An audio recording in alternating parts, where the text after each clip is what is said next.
Nachdem vor kurzem die Bundesministerin Svenja Schulze gemeinsam mit ihren Kollegen aus Südafrika, Spanien und Brasilien forderte, dass eine Milliardärssteuer eingeführt wird, heizt sich die Debatte um die Besteuerung von Vermögen weiter auf. Vor kurzem war Philipp Türmer von den Jusos bei Lanz und sagte, er will aus Milliardären Millionäre machen. In einer sozial gerechten Gesellschaft gäbe es keinen Platz für Milliardäre. Warum aber am Ende von dieser ganzen Vermögensbesteuerung nicht nur Milliardäre betroffen sein werden, sondern auch Bürger mit weit geringerem Vermögen, das werde ich dir in diesem Video erklären.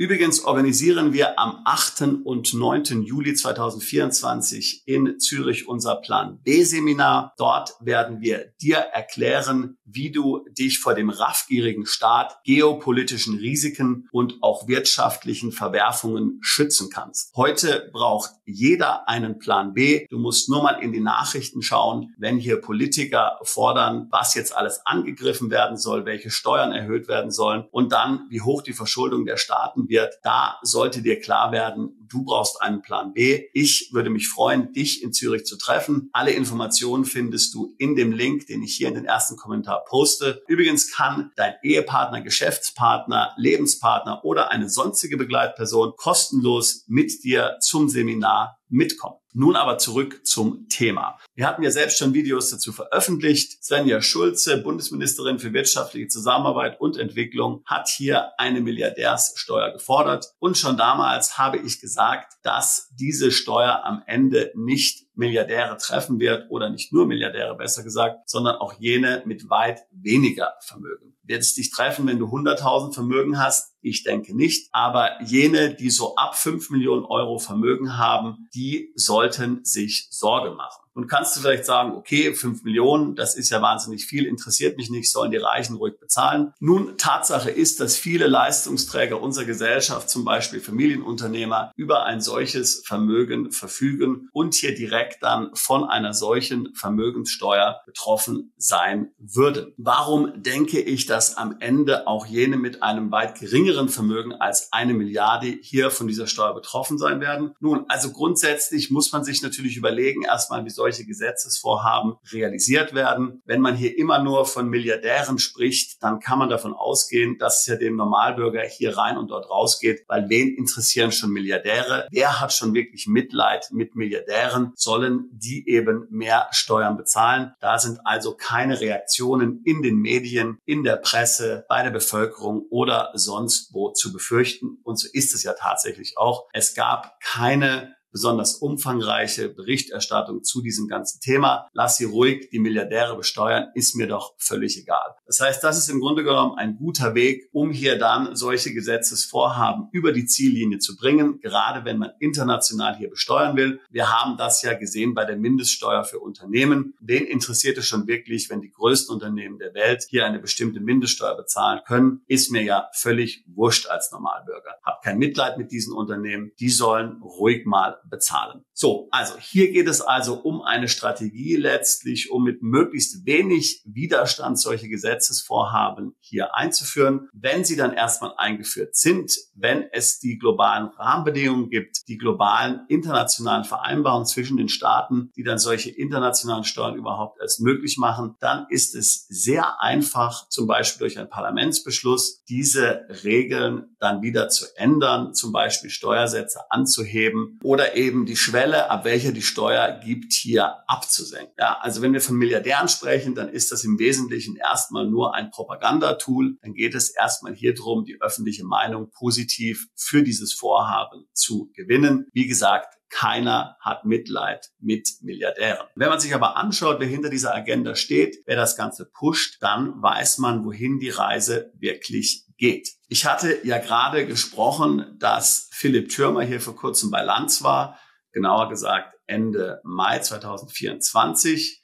Hier ist nun die Webseite des ZDF, eine Zusammenfassung der Sendung. Und hier kannst du sehen, ich zeige es dir, hier bezieht sich Philipp Türmer auf eine Studie der Oxfam, wonach angeblich Milliardäre in der Schweiz weniger Steuern bezahlen als in Deutschland. Oxfam dürfte dir bekannt sein, ist ein großes NGO, setzt sich für die Beendigung von Armut weltweit ein, sicherlich auch ein hehres Ziel. Das Wichtige ist mir hier aber, dass eben Philipp Thürmer, Chef der Jusos, also durchaus eine wichtige politische Funktion, hier Oxfam zitiert und sozusagen auch hier von Oxfam seine eigene Agenda bestimmen lässt. Ich komme jetzt nochmal hier auf diese Studie von Oxfam zurück. Ich mache die mal auf. Das ist die Studie hier, von der Philipp Thürmer bei Markus Lanz gesprochen hat. Wie gesagt, die wird vielfach zitiert. Superreiche wieder gerecht besteuern. Quintessenz dieser Studie ist, dass Oxfam sagt, Milliardäre zahlen weniger Steuern in der Schweiz als in Deutschland. Ich habe mir diese Studie angeschaut. Ich habe sie von vorne bis hinten gelesen. Da sind viele Informationen drin, viele Detailinformationen. Das Problem bei solchen Vergleichen, also zu sagen, dass Milliardäre in der Schweiz weniger Steuern bezahlen als in Deutschland, ist, dass hier sehr viele Parameter im Grunde genommen verglichen werden müssen, die man nicht so ohne weiteres vergleichen kann. Hier also die von Philipp Thürmer zitierte Statistik. Angeblich zahlen Milliardäre in der Schweiz 32% Steuern im Durchschnitt in dieser Beispielrechnung. In Deutschland sind es nur 26%. Wenn man sich näher mit dieser Studie auseinandersetzt, dann wird man relativ schnell erkennen, dass hier meiner Meinung nach nicht ganz klar kommuniziert wurde und es besonders um Effekthascherei ging. So sagt zum Beispiel die Studie korrekterweise, dass die Besteuerung in der Schweiz nach Kantonen schwankt, dass es dort eben extreme Unterschiede gibt. Der Höchststeuersatz liegt ja gerade in der Westschweiz bei über 40%, aber im Kanton Zug zum Beispiel hier nur bei 22%. So, jetzt wird aber der hier angeführte Milliardär, der die 32% besitzt, in der Westschweiz angesiedelt. Hier steht es. Während die Beispielmilliardäre im Kanton Basel-Stadt und Waadt mit Höchststeuersätzen von 40% bzw. 41,5% wohnen. Diese hat er also hier angesetzt, um entsprechend zu zeigen eigentlich nur, dass diese mehr Steuern zahlen als in Deutschland. In Wirklichkeit wohnen meiner Meinung nach die meisten Milliardäre in der Schweiz natürlich nicht im Kanton Waadt und im Kanton Basel-Stadt und zahlen auch keine 32% Steuern, sondern deutlich weniger. Also hier hat man bewusst dieses Beispiel gewählt für eine Effekthascherei. Wie gesagt, die Steuersätze, die hier angegeben werden, sind ansonsten natürlich korrekt. Und wenn man jetzt hier für Deutschland annimmt, dass nur 26% Steuern bezahlt werden, dann geht man hier natürlich im Wesentlichen von der Abgeltungssteuer aus. Das heißt, hier bekommt der in Deutschland lebende Milliardär eine Dividende ausgeschüttet aus seiner vermögensverwaltenden Gesellschaft und zahlt darauf 26% Steuern. Die 26%, die hier für Deutschland angegeben werden, sind natürlich auch nur jene Steuern, die man auf Dividenden bezahlt, nämlich die sogenannte Abgeltungssteuer. Hier wird also angenommen, dass unser deutscher Milliardär Zahlungen aus einer Familienholding zum Beispiel bekommt und darauf dann 26%, ungefähr 26% Dividendensteuer, Abgeltungssteuer in Deutschland bezahlt. Dass natürlich davor schon hier Unternehmenssteuern bezahlt wurden in Höhe von 30%, wird hier gar nicht mit berücksichtigt. Das heißt, derjenige, der 26% hier Steuern bezahlt auf Gewinne aus einer Kapitalgesellschaft, also eine Dividende, der hat ja schon letztlich diese Gewinne zuvor mit fast 30% in seinem Unternehmen besteuert. Im Falle Deutschlands. Das heißt, der Totalsteuersatz, der hier fällig wird auf diesen Unternehmensgewinn, läuft auf die 50% zu. Das heißt natürlich sehr viel mehr als jetzt tatsächlich diese 26%, die hier angegeben werden. In der Schweiz übrigens läuft die Besteuerung von Dividenden grundsätzlich anders. Das heißt, dort bekommt man, wenn man zu 10% oder mehr an einer Kapitalgesellschaft beteiligt ist, einen gewissen Rabatt auf die Steuer und muss dann eben zwischen 50 und 70% hier der Dividende mit der ganz normalen Einkommensteuer versteuern. Und auch hier wirkt sich natürlich enorm aus, wenn man dann letztlich in einem Hochsteuerkanton sitzt, zum Beispiel in der Westschweiz, dann wird da natürlich eine erhebliche Dividende Dividendensteuer fällig. Wie gesagt, all diese Steuersätze sind korrekt in der Oxfam-Studie hier aufgeführt und auch erklärt, das muss man sagen. Auch die Besteuerung auf verschiedenen Ebenen, Unternehmen und private Ebene, wird hier tatsächlich erklärt. Aber wenn das Ganze dann hier letztlich in diesen Übersichtstabellen dargestellt wird, ist das Ganze verzerrt und entspricht nicht mehr der Realität, auch wenn die einzelnen Zahlen korrekt sind. Das ist meine Kritik an dieser Oxfam-Studie. Ich kann mir nicht vorstellen, dass es sehr viele Milliardäre gibt in der Schweiz, die mehr Steuern bezahlen als in Deutschland, selbst wenn es in der Schweiz eine Vermögenssteuer gibt. Möglich ist es vielleicht, aber ich kann es mir nicht vorstellen. Also diese Schlagzeile, dass Milliardäre in der Schweiz weniger Steuern zahlen als in Deutschland, das wird dann hier gebetsmühlenartig von den Linken wiederholt. Da muss man doch mal auf den Tisch schlagen, sagen sie. Da muss man doch mal für Gerechtigkeit sorgen. Und bums sind wir dann bei der Vermögenssteuer. Also man kann sehen, Oxfam hat hier eine besonders wichtige Rolle. Die Linken, die SPD, die Jusos hören drauf, was Oxfam sagt. Man wiederholt hier die Forderungen von Oxfam und natürlich gibt es zig andere NGOs, die in der gleichen Art und Weise reden. Jetzt schauen wir uns einmal andere Materialien an, die Oxfam hier in der Vergangenheit verbreitet hat. Hier ist nun ein etwas älterer Artikel von der englischen Oxfam-Webseite. Ich denke, er ist aus 2022. Hier wird auch über eine Vermögenssteuer gesprochen. Und hier wird tatsächlich eine Vermögenssteuer gefordert ab einem Vermögen von 5 Millionen Dollar, also ungefähr 5 Millionen Euro. Hier wird also eine Steuer von 2% auf Vermögen über 5 Millionen Dollar oder Euro gefordert.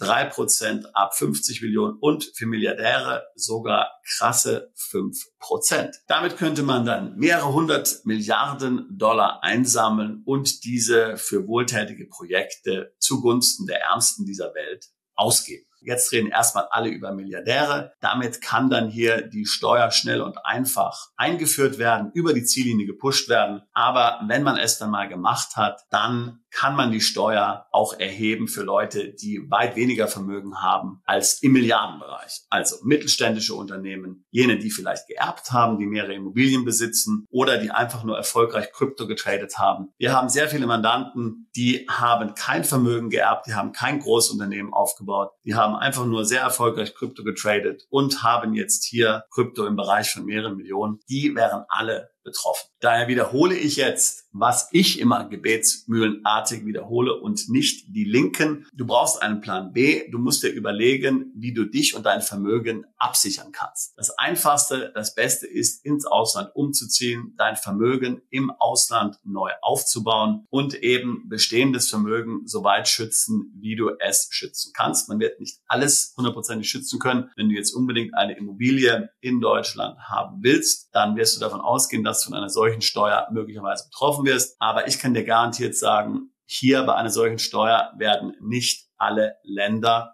mitmachen. Zwar sagt die Oxfam in ihrem Bericht, dass auch der amerikanische Präsident hier zugestimmt hat. Natürlich, der ist auch in einem Wahljahr, aber die Republikaner in den USA sind strikt dagegen. Im amerikanischen Kongress gibt es 2 Parlamentskammern und normalerweise werden diese Parlamentskammern von verschiedenen Parteien dominiert. Das heißt, der amerikanische Präsident kann nicht so ohne weiteres solche Dinge hier implementieren. Ganz davon abgesehen gibt es in den USA auch bei jenen, die jetzt nicht besonders reich sind, den Wunsch, selbst reich zu werden. Die würden sich ja selbst ins Knie schießen. Und selbst wenn sie nicht reich werden können, dann wünschen sie sich für ihre Kinder, dass sie reich werden. Die würden niemals eine solche Vermögenssteuer einführen wollen, denn sie wissen ja, dass sie damit nicht nur sich selbst schaden, sondern möglicherweise auch zukünftigen Generationen, die dann vielleicht mehr Glück haben werden und mehr Erfolg haben werden. Also, ich kann dir sagen, es wird viele Länder geben, die werden bei einem solchen Blödsinn nicht mitmachen. Aber ich fürchte, Westeuropa gehört nicht dazu. Das heißt, du musst dir konkret überlegen, was du mit deinem Vermögen machst, auch wo du persönlich wohnst, welche Staatsbürgerschaft du hast. Denn eins kann ich dir sagen, wenn eine solche Vermögenssteuer kommt, dann ist sicherlich auch die Besteuerung nach Staatsbürgerschaft nicht mehr weit. Denn hier unsere Freunde bei Oxfam und bei den Jusos und bei der SPD wissen ja auch, dass man sich heute relativ einfach absetzen kann, um diesem ganzen Blödsinn hier zu entgehen. Also muss eine Steuer nach Staatsbürgerschaft her. Das wird dann auch noch irgendwann